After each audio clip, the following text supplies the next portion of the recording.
Now coming to question number 14. Side AB, AC and median AD of triangle ABC are respectively proportional to PQ, PR and median PM of triangle PQR. Show that triangle ABC is similar to triangle PQR. Same जो हमने अभी पहले question solve किया था 12th या 11th वाला उसी के जैसा दिख रहा है. दो ट्राइंगल्स निकालने पड़ेंगे आपको.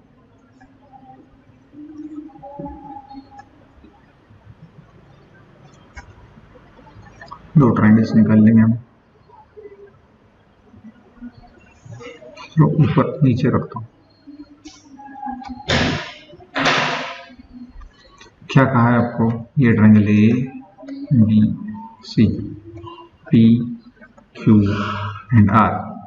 AB is proportional to, right, AB is proportional to PQ. ये तो देखो पहले ऐसे लिख लेना चाहिए AB AC AD ऐसा लिख लो ना. फिर दिया है PQ PR PM where this AD and PQ are median. median draw कर लेना.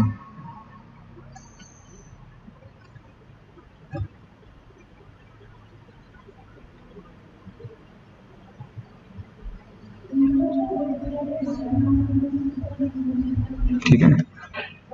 ये आपका D आया, ये आपका पॉइंट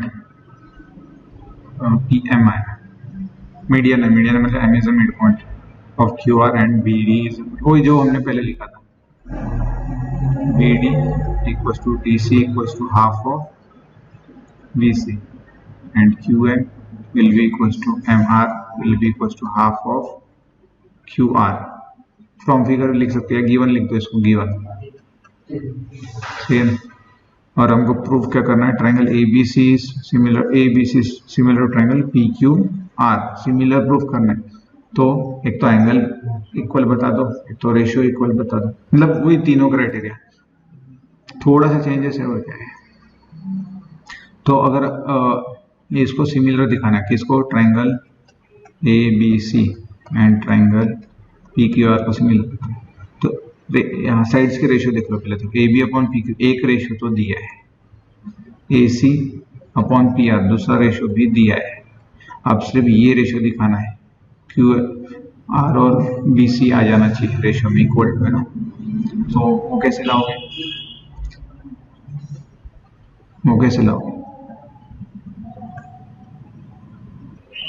देखो हमारे पास थॉट प्रोसेस क्या है इसमें. दो साइड्स हमारे प्रोपोर्शनल मिल गए तो साइड एंगल साइड से कर सकते हैं. अगर हमें ये वाला एंगल और ये वाला एंगल इक्वल दिखा पाओ तो काम हो गया हमारा. साइड एंगल साइड टेस्ट से ये दोनों सिमिलर हो जाएंगे. या तो हमको BC अपॉन QR भी इंट्रोड्यूस कराना पड़ेगा रेशियो में. AD और PM को कुछ कन्वर्ट कर सकते हैं या ऐसा कुछ निकाल सकते हैं जिससे हम AD अपॉन PM को इक्वल टू लिख दे BC इक्वल टू QR के, या at least BD equal to QM के हम इक्वल कर दें. ऐसा कुछ हम कर सकते हैं, ये हमको फाइंड आउट करना पड़ेगा. तो चलो हमने सब तो सोच लिया है. ये और एक तो ये और ये एंगल इक्वल दिखाना पड़ेगा, या तो BC अपॉन QR यहाँ पर इक्वल टू लगाना पड़ेगा. तो हमको क्या करना पड़ेगा इस केस में? कंस्ट्रक्शन याद रखना पड़ेगा. ठीक है, ये जो क्वेश्चन आपने बनाया है इसका कंस्ट्रक्शन याद रखना पड़ेगा. तो चलो हम कंस्ट्रक्शन याद रखते हैं और उस तरीके से प्रूव करते हैं. सिर्फ हिंट याद रखो आपको, ए एंगल और पूरा एंगल P इक्वल प्रूफ करना है. अगर वो प्रूफ हो जाए तो दोनों साइड्स का रेशियो तो हमको दिया है यहाँ है ना. ये दोनों साइड्स का रेशियो ये और ये साइड एंगल साइड से हम प्रूफ कर पाएंगे. सिर्फ हमारा भी फोकस क्या होना चाहिए? एंगल A और एंगल P इक्वल बताना है. उसके लिए हम क्या करेंगे? फिर से ड्रॉ करेंगे. ठीक है, ये हटा देते हैं. फिर से ट्रायंगल ड्रॉ करेंगे.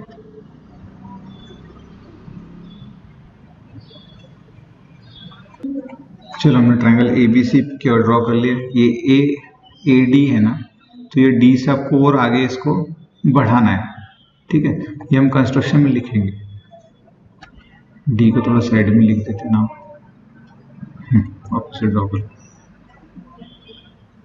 ठीक है, ये आपका था पॉइंट D. ठीक है ना.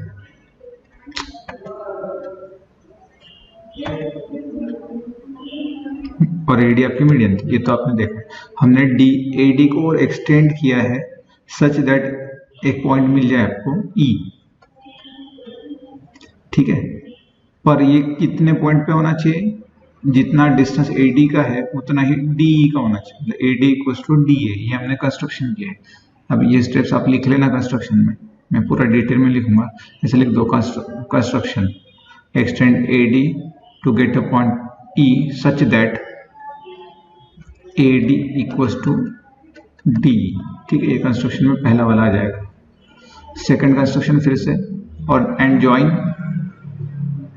BC एंड DE, BE को ज्वाइन कर देंगे और फिर ज्वाइन कर देंगे EC को, ठीक है। तो ये क्वाड्रिलेटरल दिख रहा है ABEC। अब ये हमने प्रॉपर ड्रॉ नहीं किया इसलिए एग्जैक्ट लेंथ नहीं लिया, हम तो रफ ही कर रहे हैं, आप भी रफ ही करना, इतना टाइम किसी के पास है। उसके बाद में E जो आपका PM था,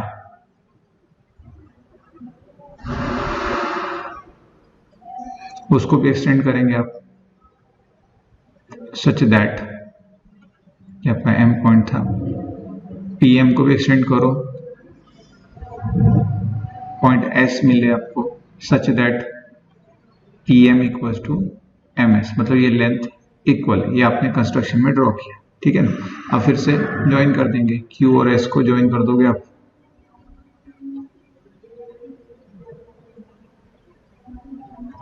और ज्वाइन कर दोगे आप S और R, ठीक है। फिर आपको ये क्वाड्रिलेटरल मिल गया PQSR, ठीक है। ये तो मिल गया, आपने कंस्ट्रक्शन बनाया, सिर्फ आपने क्या किया, लेंथ एक्सटेंड कर दी, और ये लेंथ इक्वल आना चाहिए, जितनी मीडियन AD थी उतनी लेंथ BE, जितनी लेंथ PM है उतनी ही MS आपने लेंथ बना ली। अब आपको क्या करना है, देखो, as D is the mid point of BC, क्योंकि AD इज मीडियन है तो D is the mid point of BC, मतलब ये आप लिख सकते हो D is mid point of BC, ठीक है। ये सेकंड है, ये फर्स्ट क्वाड्रिलेटरल कॉलम चल रहा है इधर से राइट कॉर्नर में, राइट कॉलम में हम हमारे सेकंड वाले के बारे में डिस्कस करेंगे, सेकंड कौन PQRS के बारे में डिस्कस करेंगे, ठीक है। और आपने अभी कंस्ट्रक्शन बनाया AD इक्वल टू D, मतलब D is mid point of AE, आप ऐसा भी लिख सकते हो ऑल्सो, ये तो गिवन ही है, D is mid point of AE, सही है।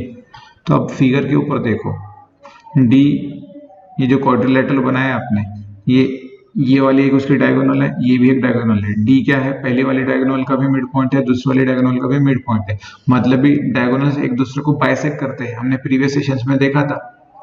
अब डायगोनल्स एक ही पॉइंट, दो डायगोनल्स का मिड पॉइंट हो किसी भी क्वाड्रिलेटरल में, तो हम कहते हैं diagonals are bisecting each other, ठीक है। मतलब हम यहाँ बोलेंगे diagonal in quadrilateral ABEC diagonals are bisecting each other, that's why ABEC is a parallelogram। अब ये पूरा आपने थ्योरी में लिख लेना। क्या as AE and BC are bisecting each other, we know that if diagonals are bisecting each other, that quadrilateral is called as parallelogram. Similarly आप ये पूरी थ्योरी इधर भी लिख सकते हो, M is mid point of PS, क्योंकि PM equals to MS, ये तो आपने गिवन लिखा ही है, और M is also mid point of QR, क्योंकि PM जो है आपकी मीडियन थी, ठीक है। मतलब ही हम फिर से इसके लिए बोल सकते हैं diagonals PS and QR of quadrilateral PQSR are bisecting each other, therefore quadrilateral PQSR is parallelogram। मतलब हमने इन शॉर्ट इन दोनों को पैराग्राम में कन्वर्ट कर दिया, therefore quadrilateral ABEC and quadrilateral PQSR are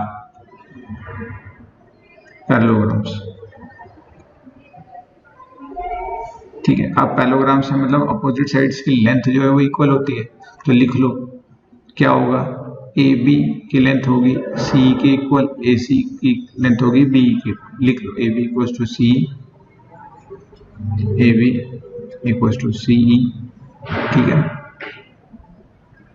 and B equal to A C, B equal to A C, ठीक है। Same second वाले में क्या लिख सकते हो आप, P Q equal to Q S, P Q equal to Q S, ये थोड़ा लेंथी क्वेश्चन है, and Q S equal to P R, Q S equal to P R, clear है, ये आपने फाइंड आउट कर लिया। अब देखो इस केस में आपको ना ये जो ट्रायंगल ए बी ई और ट्रायंगल पी क्यू एस को आपको सिमिलर प्रूफ करना है। सिमिलर प्रूफ कर दोगे तो आप क्या प्रूफ कर पाओगे, ये वाला एंगल और ये वाला एंगल इक्वल होगा, और सेम प्रोसेस से आप ये वाला मतलब ये ए सी ई और पी आर एस को सिमिलर बता दोगे, फिर ये एंगल और ये एंगल इक्वल आ जाएगा आपका। तो अगर अब मैं इन दोनों की सम कर दूं, ये निकालने के बाद एक क्वेश्चन मिल जाएगा, ये निकालने के बाद एक क्वेश्चन मिल जाएगा, सम कर दूं तो angle A equal to angle P equal आ जाएगा। ये इस क्वेश्चन के पीछे का पूरा लॉजिक है, ठीक है ना।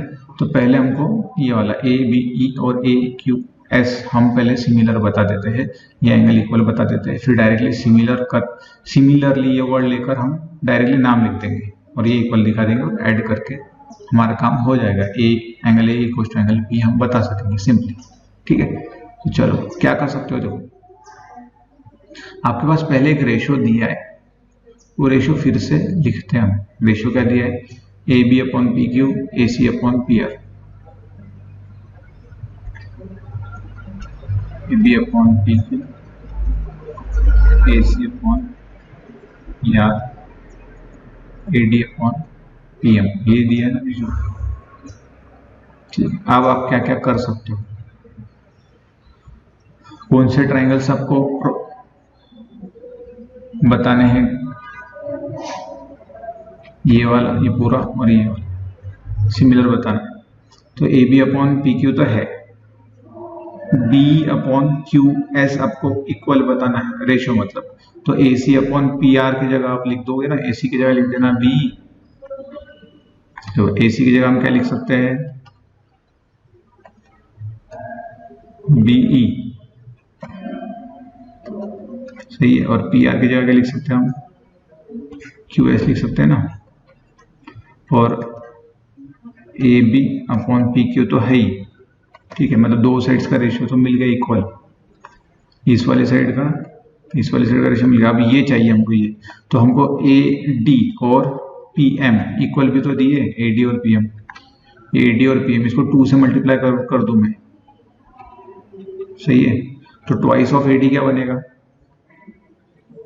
Twice of A D A E बनेगा, क्योंकि ए डी और डी की लेंथ तो इक्वल है ना, इसे हम ए ई लिख सकते हैं, और ट्वाइस ऑफ पी एम क्या बनेगा, पी एस बनेगा। दो बार अगर आप पी एम लिखोगे तो P M plus P M, और एम पी एम को आप एम एस लिख सकते हो, ठीक है ना। तो डायरेक्टली मैं यहाँ पी एस लिख देता हूँ,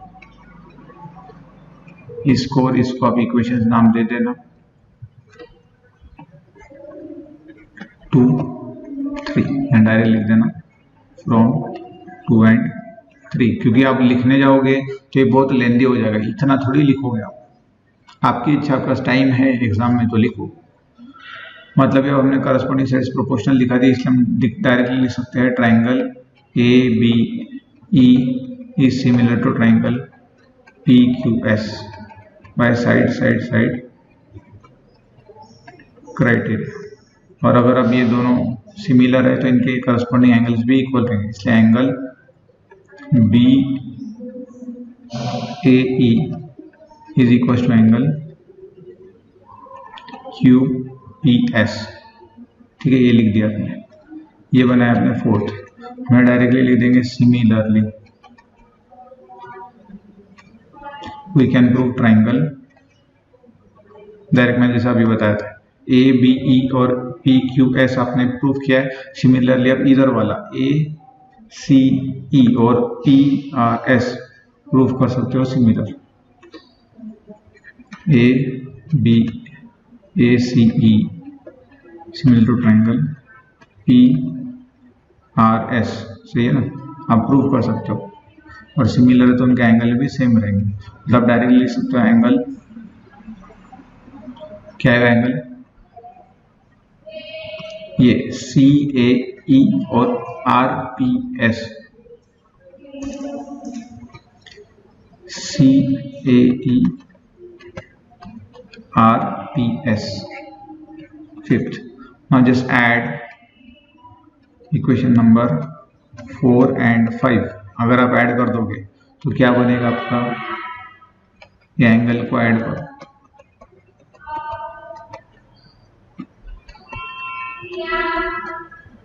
इसमें पहला कौन सा है, बी ए ई,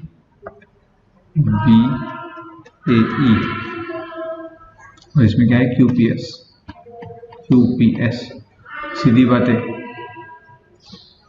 ये प्लस देखो लेफ्ट साइड में ये दोनों ऐड हो रहे हैं, राइट साइड में ये दोनों ऐड हो रहे हैं, तो एंगल कौन सा बन गया, ये वाला पूरा, मतलब ये एंगल है, ये कौन सा एंगल बना, एंगल पी। तो डायरेक्टली यहाँ पर लिख देना angle A equals to angle P. ये आपका आ गया 6th। और जो आपका गिवन था उसको फिर से लिख लेना, फ्रॉम गिवन ये लिख लेना, A B upon P Q equals to A C upon P R. From given या डायरेक्टली लिख देना A B upon P Q equals to A C upon P R given. इसको चाहो तो 7 नंबर का इक्वेशन दे सकते हो, from 6 and 7 therefore triangle ABC is similar to triangle PQR by side angle side criteria।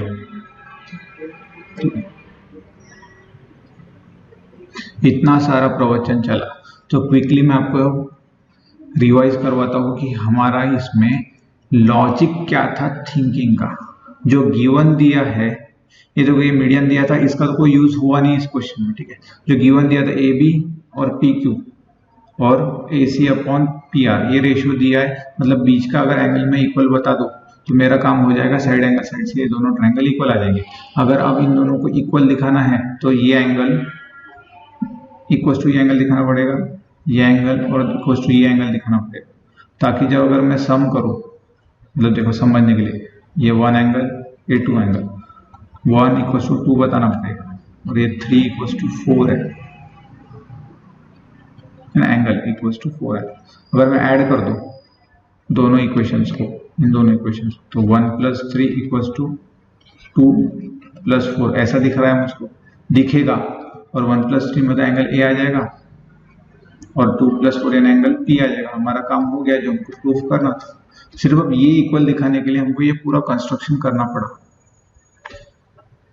AD equal to D, PM equal to MS। फिर हमको ये left hand side के ट्रायंगल इक्वल दिखाने पड़े, वो कैसे दिखाए हमने उसी रेशियो का यूज करके बता दिया, और AD का ट्वाइस करके AE बता दिया, जिससे हमको ये वाला एंगल, वही हमारा सेकंड और थर्ड एंगल इक्वल मिल गया। सिमिलर लिख के हमने, सॉरी फर्स्ट और सेकंड एंगल इक्वल मिल गया, फिर बाद में सिमिलर लिख के हमने सेकंड और थर्ड और फोर्थ एंगल इक्वल और ऐड कर दिया, जो हम यहाँ ऊपर डिस्कस कर रहे हैं वही हमने यहाँ स्टेप्स लगाई है, ठीक है।